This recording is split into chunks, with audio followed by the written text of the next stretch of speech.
Partition of sample space करने के बाद हम टोटल प्रोबेबिलिटी डिस्क्राइब करेंगे और उसके बाद बेस थ्योरम डिस्कस करेंगे। मेन पर्पस हमारा बेस थ्योरम डिस्कस करना है। तो पहले हम शुरू करते हैं partition of a sample space से।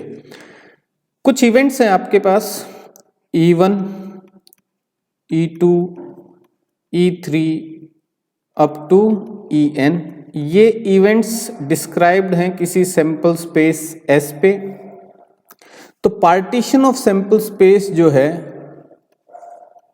पार्टीशन ऑफ सैंपल स्पेस जो है उसको हम डिस्क्राइब कैसे करेंगे, या फिर यूं कहूं कि E1, E2, E up to En जो ये इवेंट्स हैं, ये partition of a sample space कब कहलाएंगे, जब इनमें कुछ प्रॉपर्टीज होंगी।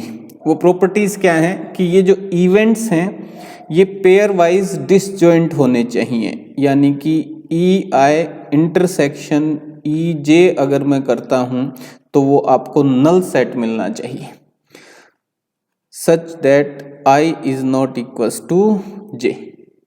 ठीक है, EI इंटरसेक्शन EJ अगर मैं करूं तो वो मुझे नल सेट मिले, और जिसमें I इक्वल्स टू J नहीं होना चाहिए। दूसरी बात, I और J जो हैं, I और जो J इक्वल्स टू नहीं, I and J equals to 1, 2, 3 up to N।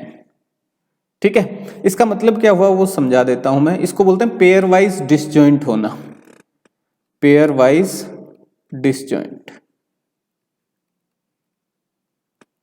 ठीक, पेयर्स में जब हम इनको लेंगे तो ये डिसजॉइंट होने चाहिए, यानी कि E1 इंटरसेक्शन E2 करूं तो वो मुझे नल सेट मिले, E2 इंटरसेक्शन E3 करूं तो भी मुझे नल सेट मिले, या E1 इंटरसेक्शन E3 करूं तो भी मुझे नल सेट मिले, या E100 इंटरसेक्शन E200 करूं तो भी मुझे नल सेट मिले। यानी कि इन इवेंट्स जो कि 1 से लेके N तक हैं, कोई भी वैल्यू लूं इक्वल नहीं होनी चाहिए, तो मुझे उनका इंटरसेक्शन जो है इवेंट्स का क्या मिले, नल सेट मिले। यानी कि E1 इंटरसेक्शन E1 नहीं ले सकता मैं। ठीक है, I और J जो हैं वो इक्वल्स नहीं होने चाहिए, इक्वल नहीं होने चाहिए। तो ये कंडीशन कहलाती है pair wise disjoint, PAIRWIS। Clear है? पार्टीशन कर रहे हैं हम सैंपल स्पेस का, तो पार्टीशन के लिए जो इवेंट्स हम ले रहे हैं E1, E2, E3 up to En, तो उनकी एक कंडीशन ये होनी चाहिए। दूसरी कंडीशन क्या है, सेकंड कंडीशन लिखता हूं मैं। दूसरी कंडीशन है कि जब इनका यूनियन लूं मैं, E1 union E2 union E3 up to union En, तो मुझे वापस क्या मिल जाए, सैंपल स्पेस मिल जाए। इस कंडीशन को बोलेंगे हम एग्जॉस्टिव, EXHAUSTIVE, एग्जॉस्टिव।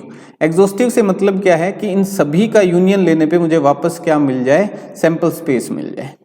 ठीक है, तीसरी कंडीशन जो है वो मुझे क्या रखनी पड़ेगी कि किसी भी इवेंट की प्रोबेबिलिटी, किसी भी इवेंट की प्रोबेबिलिटी जो है वो ग्रेटर देन 0 होनी चाहिए। मतलब कोई इवेंट ऐसा ना हो जिसकी प्रोबेबिलिटी 0 हो, ग्रेटर देन 0 होनी चाहिए। यानी सभी की कुछ ना कुछ प्रोबेबिलिटी होनी चाहिए for all I equals to 1, 2 up to N। ठीक है, ये तीन इस कंडीशन को अच्छा नाम क्या देंगे, जैसे इसको हमने दिया पेयर वाइज डिसजॉइंट, ये दिया एग्जॉस्टिव, इसको क्या बोलेंगे हम, non zero probabilities, non zero probabilities. यानी कि हर इवेंट की कोई ना कोई प्रोबेबिलिटी होनी ही चाहिए। अगर ये तीनों कंडीशन सेटिस्फाई करते हैं ये इवेंट्स, तो हम इन इवेंट्स को क्या कहेंगे, इन इवेंट्स को कहेंगे partition of a sample space. यानी ये इवेंट्स जो हैं ये सैंपल स्पेस का पार्टीशन कर रहे हैं। इसका ग्राफ मैं बना के, वेन डायग्राम बना के दिखाता हूं आपको। सपोज ये कोई और ये सैंपल स्पेस है किसी इवेंट का, और उसमें कोई इवेंट है, मान लीजिए ए, ये देखिए ए, ई से ना कह के मैं ए ले लेता हूं इसको। ठीक है, सो ये ए है तो ये बाहर जो बच गया वो सारा क्या है, ए कॉम्प्लीमेंट है, ए कॉम्प्लीमेंट हो गया। ठीक है, ये ए इसके अंदर लिख देता हूं मैं, तो उससे पता चल जाएगा कि ये ए है, ये कोई इवेंट ए है और ये टोटल सैंपल स्पेस एस है।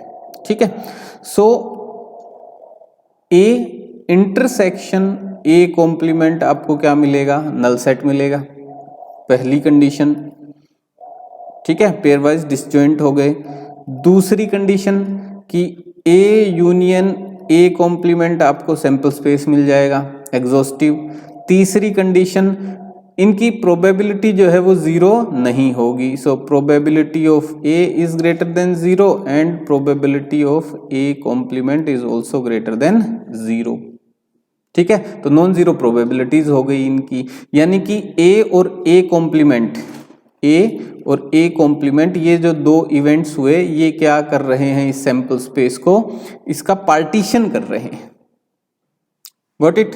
तो आपको आइडिया हो गया कि पार्टीशन ऑफ सैंपल स्पेस किसको कहेंगे हम।